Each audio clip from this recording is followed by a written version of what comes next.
오늘도 수요 예배로 들어오신 성도님들 너무 환영하고 축복합니다. 오늘 함께 보실 말씀은 로마서 13장 11절에서 14절의 말씀입니다. 로마서 13장 11절에서 14절 끝절까지 말씀입니다. 성경을 찾으실 수 있으면 함께 합독하시도록 하겠습니다. 시작. 또한 너희가 이 시기를 알거니와 자다가 깰 때가 벌써 되었으니 이는 이제 우리의 구원이 처음 믿을 때보다 가까웠음이라. 밤이 깊고 낯이 가까웠으니 그러므로 우리가 어둠의 일을 벗고 빛의 갑옷을 입자. 낮에와 같이 단정하게 행하고 방탕하거나 술 취하지 말며 음란하거나 호색하지 말며 다투거나 시기하지 말고 오직 주 예수 그리스도로 옷 입고 정욕을 위하여 육신의 일을 도모하지 말라. 아멘. 이제 13장의 마지막 단락을 보게 됩니다. 이 단락은 12장 2절 이 세대를 본받지 말고를 확대시키고 있습니다. 공동체를 종말론적으로 보며 시간에 대하여 결론을 내리고 있습니다. 오늘 저는 이 말씀의 제목을 깨어날 때가 되었나니 하는 1절의 본문 말씀을 저희의 제목으로 정하고 말씀을 보도록 하겠습니다. 오늘 본문은 데살로니가 전서 5장 1절에서 11절에 논의되고 있는 때와 시기의 내용을 잘 비교해서 이해하면 좋습니다. 성경적인 시간은 카이로스와 크로노스로 나누어집니다. 카이로스는 의미가 부여된 시간, 즉 하나님의 때, 하나님이 정해진 시간, 하나님의 계획 속에서 진행되는 시간을 의미합니다. 그에 비해 일상의 시간을 크로노스라고 합니다.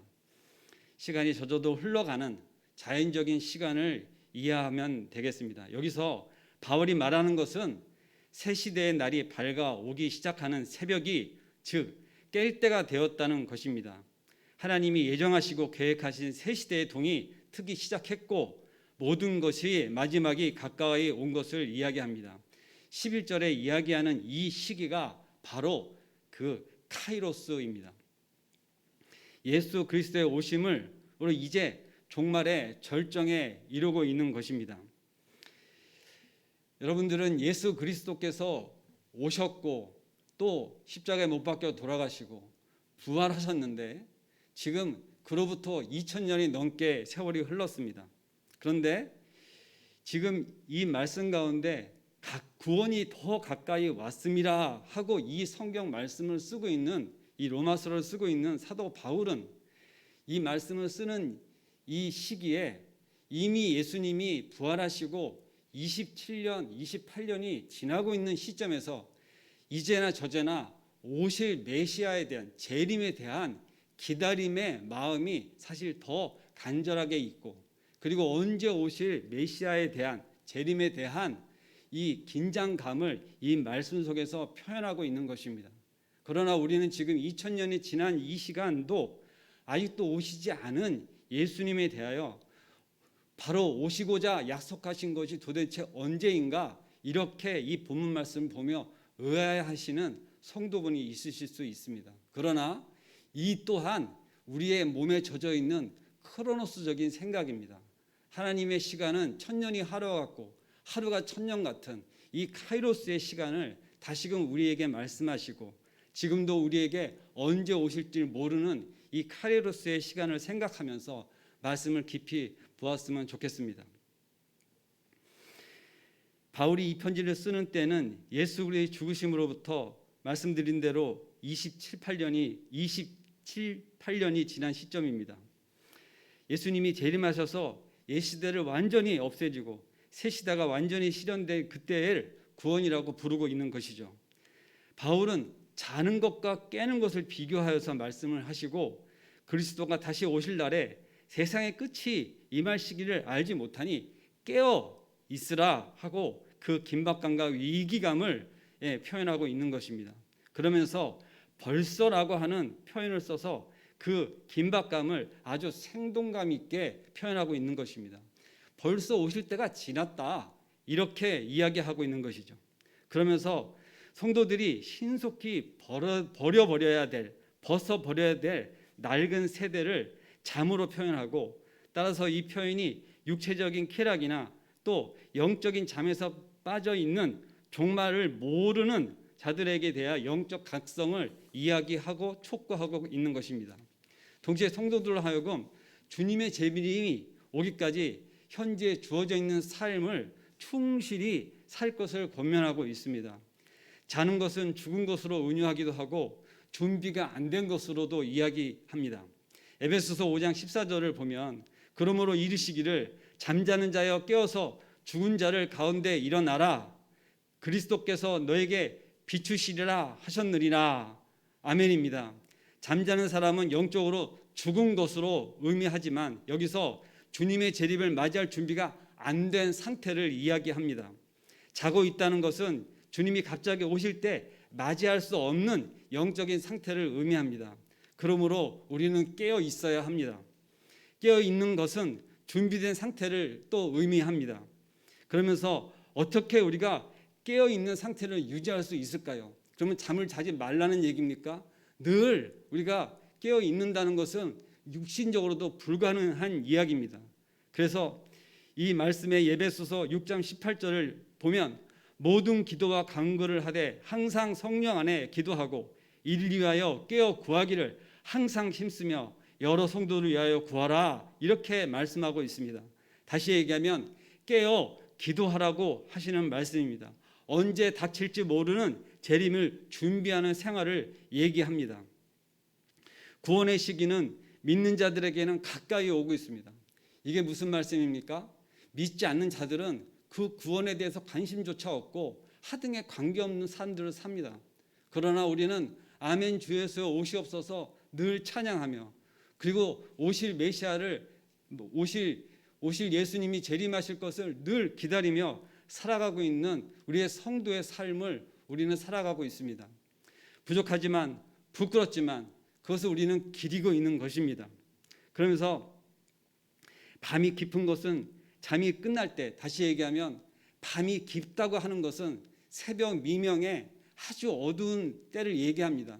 이제 밤이 지금 시작한 것이 아니라 깊고 깊어서 이제 끝이 어딘지 모르는 그런 상황. 그래서 곧 동이 트기 직전 상태를 이야기하면서 깊은 밤으로 표현하는데, 그때에 어둠의 일을 벗어버리고 빛의 갑옷을 입어야 한다. 이렇게 말씀하십니다. 어둠을 일로 표현하고 빛을 갑옷으로 표현하였습니다. 그리고 곧 끝나는 그 세상에 우리가 어떻게 이렇게 새 시대를 맞이해야 되는 것에 대하여 비유적으로 이야기하고 있습니다. 어두움과 빛의 대조, 또 옷을 벗는 것과 입는 것을 대조하여 사용하고 있습니다.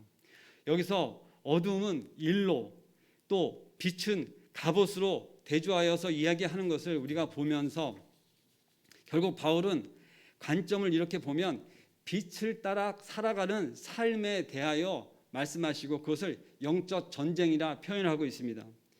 에베소서 6장 10절에서 17절을 보면 하나님이 준비하신 전신갑주에 대해서 우리는 너무나 잘 알고 있습니다. 그것을 입어야만 영적 전쟁에서 이길 수 있다 하는 지금의 현재의 우리 살고 있는 세상 가운데서도 이 부분은 너무나 필요로 한 말씀이고 우리가 그렇게 전신갑주를 입어야 합니다. 로마서 13장 12절에서는 먼저 우리가 어둠의 일을 벗어 던져버리고 하는 표현을 쓰고 빛의 갑옷을 입자 하는 말씀을 쓰셔서 어둠의 일을 표현하는 것을 악한 일을 끊어버리는 것으로 이야기합니다.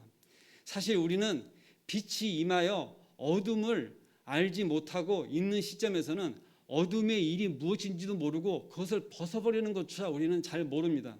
그럼에도 불구하고 오늘 본문 말씀은 어둠의 일을 벗어버리고 빛의 갑옷을 입으라고 말씀하십니다. 그 전신 갑주를 로마서 13장 14절에서 그리스도를 표현하고 있는 것입니다. 그리스도를 옷으로 입어야 합니다. 또한 이 영적 전쟁은 개인적으로 싸우는 전투가 아니라 공동체적으로 싸우는 전투입니다. 개인적으로는 우리가 이길 수 없는 것을 공동체가 같이 싸워야 된다는 것을 우리는 영적 전쟁이라고 하는 단락을 놓고 늘 말씀 가운데 나르면서 우리에게 교회를 주시고 우리로 하여금 공동체를 주신 이유가 이러한 영적 전쟁을 함께 이겨나가도록 우리를 도우시고 있는 것입니다. 낮에 로마서 13장 14절을 다시 한번 저희가 합독하도록 하겠습니다. 낮에와 같이 단정히 행하고 방탕하거나 술 취하지 말며 음란하거나 호색하지 말며 다투거나 시기하지 말고 오직 주 예수 그리스도로 옷 입고 정욕을 위하여 육신을 도모하지 말라. 아멘입니다. 오늘 이 말씀을 다시 한번 읽는 것은 이 말씀이 우리에게 어떠한 의미를 주는지 또 실제 이 말씀이 어떠한 역사를 일으켰는지 우리가 한번 잠시 과거에 우리로 초대교회 때의 교구로 우리가 신학에 대해서 집대성을 하게 된 아주 거장 성 어거스틴에게 큰 영향을 준 말씀으로 우리가 한번 보고자 합니다.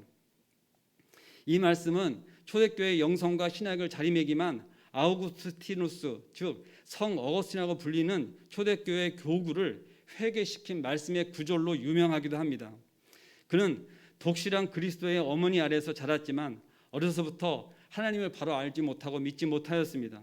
그러다 세상 철학, 키케로 등의 영향으로 그는 신에 대하여 다시금 마음을 열리고 성경에 대하여 보고는 했지만 그를 회심시키지는 못하였습니다. 세상 정욕을 내려놓지도 못하였습니다. 그를 위하여 어머니는 늘 눈물로 기도할 수밖에 없었습니다. 아들의 구원은 거의 절망적인 일처럼 보였지만 그러나 어머니는 포기하지 않고 끊임없이 아들을 권면하며 하나님께 기도하였습니다. 오늘 저희는 이 거장 성 어거스틴이 어떻게 하나님을 만나게 됐는지를 볼 때 어머니의 기도가 있었음을 다시금 보게 됩니다. 그는 그 무렵 젊은 시절에 북아메리카 전역에 퍼지고 있는 마니교의 우상을 숭배하고 또 자기를 믿는 이성주의자로 어거스틴의 젊은 나이에 그 생활은 너무나 이렇게 우리로 봤을 때 참 좋지 못하고 음란과 호색, 방탕과 술 취함 이런 것에 일색이었습니다. 그는 결혼하지도 않으면서 여자와 살고 그에게 아들까지 낳고 살았습니다. 그러나 그를 하나님은 사랑하셔서 우여곡절 끝에 밀라노에 가게 하셨는데 어거스틴은 암브로시우스라고 하는 감독, 지금 초대교회 감독을 이야기하는데 그 설교 중에 깊은 감동을 받게 됩니다.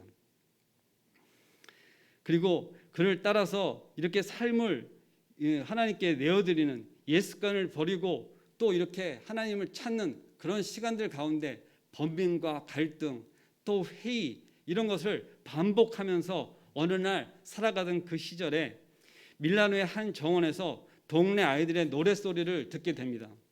그 노랫소리는 톨레레게 하면서 집어서 읽자 하는 표현입니다. 우연히 접하게 된 그 집어서 읽은 성경 구절이 바로 오늘의 우리가 함께 합독한 말씀입니다. 하나님께서는 말씀으로 어거스틴의 전곡을 찌르신 것입니다. 이 말씀은 자유의 날선 어떤 것보다 예리하게 어거스틴의 영혼과 관절을 쪼개고 방탕하던 어거스틴을 벗어버리게 되고 주 예수의 그리스도로 옷 입게 된 그리고 성 어거스틴이라고 하는 그 위대하신 하나님의 그 교부가 탄생하게 된 전환점이 된 것입니다. 이것이 바로 카이로스의 시간입니다. 우리는 말씀 가운데가 됐든지 또 예배 가운데가 됐든지 찬양 가운데가 됐든지 우리는 늘 흘러가는 시간 속에 살면서도 실제 예배가 됐든지 삶을 통해 됐든지 성경 말씀을 통해 됐든지 간에 그 카이로스의 시간이 잡혀지고 그 회심하는 시간 예수 그리스도를 전 인격적으로 만나는 시간이 있어져야 합니다. 그래서 우리가 지금 말씀하는 이 시기 깨어서 기도할 때 지금 벌써 깨어야 할 때를 이야기하는 그것이 우리 모두에게 중요한 것입니다. 말씀을 맺도록 하겠습니다. 오늘의 묵상 제목을 깨어날 때가 되었나니로 정하고 본문 11절에 너희가 이 시기를 알거니와 자다가 깰 때가 벌써 되었으니 하는 것에 대하여 깊이 묵상하는 시간 중에 말씀이 우리에게 천명하듯이 우리는 지금 어떤 시기인지를 잘 알고 있는지 되물어 봐야 됩니다. 예수를 믿는다고 하지만 실제 깨어 있는 것으로 착각하는 시간들이 저희들에게 있습니다. 우리는 실제 말로는 믿는다고 하면서 또 교회는 다니고 실제 말씀 가운데 찬양 가운데 늘 살면서도 실제로는 심각성은 깨어있지 못한 데에 문제가 있습니다. 내가 깨어있지 못한다는 것을 인식한다면 그것은 오히려 이렇게 착각하고 있는 것보다는 다행입니다. 그래야 우리의 문제점에 대해 내어놓고 다시금 그렇게 이 성 어거스틴처럼 그 자기를 내려치고 내려놓는 시간들이 올 수 있습니다. 죄의 심각성은 그 죄 인지조차 모르고 할 때 그 심각성이 더한 것입니다. 너희가 이 시기를 알거니와 알고 깨어나면 이 시기는 카이로스입니다. 다시 얘기하면 여기서 알거니와 하는 말씀처럼 우리가 다 알고 있는 것처럼 착각해서는 안 됩니다. 사도 바울이 알거니와 하는 것은 다 알고 있는 것을 너희들이 제대로 알고 있냐 하는 것을 되묻는 것으로 생각하시면 되겠습니다. 종말이란 역사적인 종말만을 말하지 않습니다.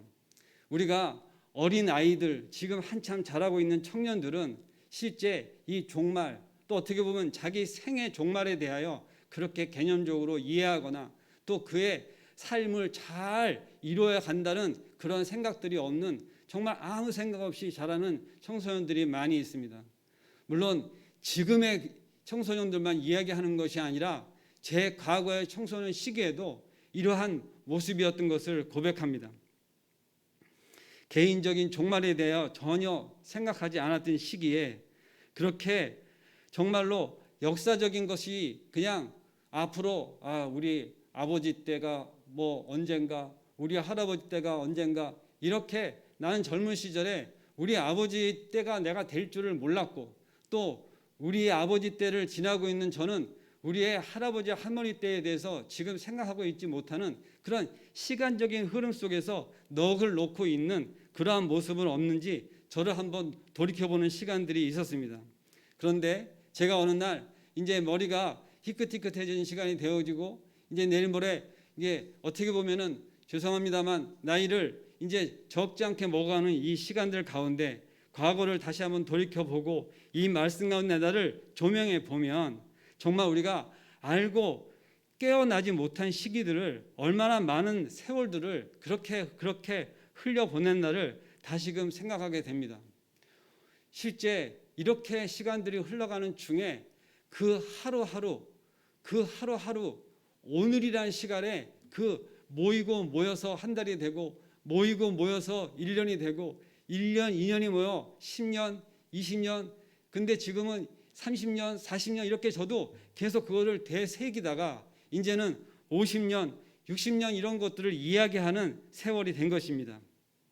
그런데 그 세월이 하루, 이틀, 한 달, 두 달, 1년, 2년 이런 것은 어찌 됐든 오늘이라고 하는 것으로 시작된다는 것입니다. 오늘을 잊어버리면 그 한 달이, 오늘을 잊어버리면 그 1년이, 오늘을 잃어버리면 10년이 내 인생을 송두리째 그렇게 흘려보내는, 하나님의 때에 하나님의 뜻을 모르고 그렇게 살아가는 시간들이 된다는 것이죠. 히브리서 3장 13절을 보면 오직 오늘이라 일컫는 동안에 매일 피차 권면하여 너희 중에 누구든지 죄의 유혹을로부터 강팍하게 됨을 면하라. 아멘입니다. 이 말씀이 언제부턴가 저의 소망이 되고, 누구를 만나든지 간에 하나님을 믿는 사람인가, 하나님을 만나기는 했나 하는 것에 관심을 가지게 되어진 그 어느 날, 그 오늘이 저는 왔고 지금 그렇게 살아가는 것에 소망을 하고 있습니다. 우리 믿는 자들에게는 오직 오늘만이 있을 뿐입니다. 오늘이 나에게 주어진 마지막 날이라고 하는 것을 깨닫고 살아간다면 그것이 하나님 앞에 카이로스적인 그런 모양으로 일으켜 서여집니다. 그런 의미에서 너무 가혹한 표현 같지만 오늘이 말세요, 오늘이 마지막 날인 것으로 생각하면 우리는 어떨까요? 그러면 하루하루 살아가는 것이 분명히 어제와는 다를 것입니다. 본문 속의 사도 바울은 그러한 조급함을 느끼게 하고 있습니다. 너희가 이 시기를 알거니와 하고 너희라고 말한 바울은 이제 우리의 구원이라고 하는 자신까지 포함시켜서 우리라고 말씀하고 있습니다. 그러면서 시간이 없다는 것을 다시금 피력하고 잠자듯이 허송세월하고 있을 때가 아니라 자다가 깰다라는 말을, 그리고 그게 시계가 따르릉 따르릉 울리는 것처럼 그렇게 우리에게 지금 도전하고 있습니다. 자다가 깨어날 때입니다. 우리는 어두운 시간에 일어나는 것에 익숙치 않습니다. 그러나 환하게 동이 튼 시간은 이미 늦은 시간입니다. 새벽을 밝혀야 됩니다. 깊은 밤에 낮이 가까웠으니 하는 말씀처럼 어둠의 일을 벗어버리라고 하는 말씀이 이어서 빛의 갑옷 오직 예수 그리스도의 옷을 입고 정욕을 위하여 육신의 일을 도모하지 말라고 오늘의 말씀은 맺혀집니다. 그러기 위해 우리는 깨어 있어야 합니다. 눈을 뜨고 있으면 깨어 있는 것입니까? 눈을 뜨고 있어도 깨어 있지 않는 수가 있습니다. 사도 바울이 서두에 제가 인용한 에베소서 6장 18절을 통하여 말씀하신 것 같이 깨어 있으려면 기도하여야 합니다. 우리는 눈을 뜨고 있으나 헛된 것을 보는 게 너무나 익숙하고, 눈을 뜨고 보고 있으나 실제 눈에 보여지는 내 인지, 내 이해 안에서 보고 있는 시간들이 많아 그것이 눈을 뜨고 있는 오늘 이 깨어있는 것과 관계없는 시간들이 있습니다. 그래서 우리는 하나님 말씀을 따라서 그렇게 여전히 우리에게 은혜에 허락되어진 시간, 또 기도할수록 저에게 허락한 시간, 찬양할 수 있도록 이렇게 허락된 시간, 비대면이지만 이렇게 예배 드릴 수 있는 이 시간 가운데 우리를 인도하심에 감사드리고, 그리고 우리가 하나님을 바로 만나서, 지금 여러분들이 혹시 이 비대면 가운데 어떠한 매체를 통해서라도 혼자 있는 시간입니까? 그러면 그 혼자 있는 시간에라도 하나님과 1대1로 대면하는 시간이 되시기를 바랍니다. 지금은 오히려 주변을 전혀 의식할 필요 없는 바로 나와 하나님과 있는 시간입니다. 오늘 우리들에게 허락하신 시간입니다. 분명히 지금 앉아 계신 그 곳 가운데서도, 지금 상황이 여의치 않은 상황 가운데 예배를 드리는 이 상황 가운데서도 하나님은 분명히 이곳에 계시고 함께 하시는 것을 믿으시고 기도하시기 바랍니다. 기도하겠습니다. 사랑과 은혜가 충만하신 하나님 아버지, 감사합니다. 저희는 한평생을 살아가면서 우리의 이해함과 우리의 부족함으로 하나님은 어디 있어 이렇게 생각할 때가 많고, 우리가 늘 깨어있는 것처럼 우리의 교만함들을 드러내지만 하나님을 바로 보지 못하고, 하나님의 뜻을 바로 보지 못하고, 하나님의 섭리하심을 바로 보지 못하고 우리 마음 가운데 그 어려움과 불편한 곳에 낙심할 때가 너무나 많이 있습니다. 사랑의 하나님 아버지, 오늘 말씀 가운데 정말 깨어있기를 가슴 깊이 새기며 지금까지 살아오는 세월들 속에서 기다리시고 그렇게 인내하시고 불쌍히 여기셔서 오늘의 이 시간까지 말씀 가운데 다시금 나오게 하시니 감사를 드립니다. 이 말씀이 성 어거스틴을 변화시킨 것처럼 이 말씀 가운데 우리가 다시금 만나고, 우리는 이렇게 살아가는 삶이 아닐지 모르지만 우리 마음 가운데 있는 그 교만함과 하나님을 부정함과 또 두려워함과 낙심함과 그리고 외면함 가운데 내 마음을 다시금 돌이켜보며 아버지 앞에 그것을 다시금 내어놓으며 그렇게 빛 가운데 나를 드러내는 시간 가운데 하나님 앞에 다가가는, 더욱더 하나님을 바라며 기리는 시간들 되게 하여 주시옵소서. 제 마음이 아버지를 향하는 것이 늘 부족하고 열악할 때에도 불구하고 아버지 저희를 찾아주시고 저희를 말씀하시고 저희를 기도할 수 있도록 이 귀한 공동체를 주심에 감사를 드립니다. 아버지, 저희 마음이 그 악한 것들을 벗어버리고 다시금 말씀 가운데 하나님께로 나갈 수 있도록 저희를 늘 인도하여 주시옵소서. 감사할 때 예수님의 이름으로 기도드리옵나이다. 아멘.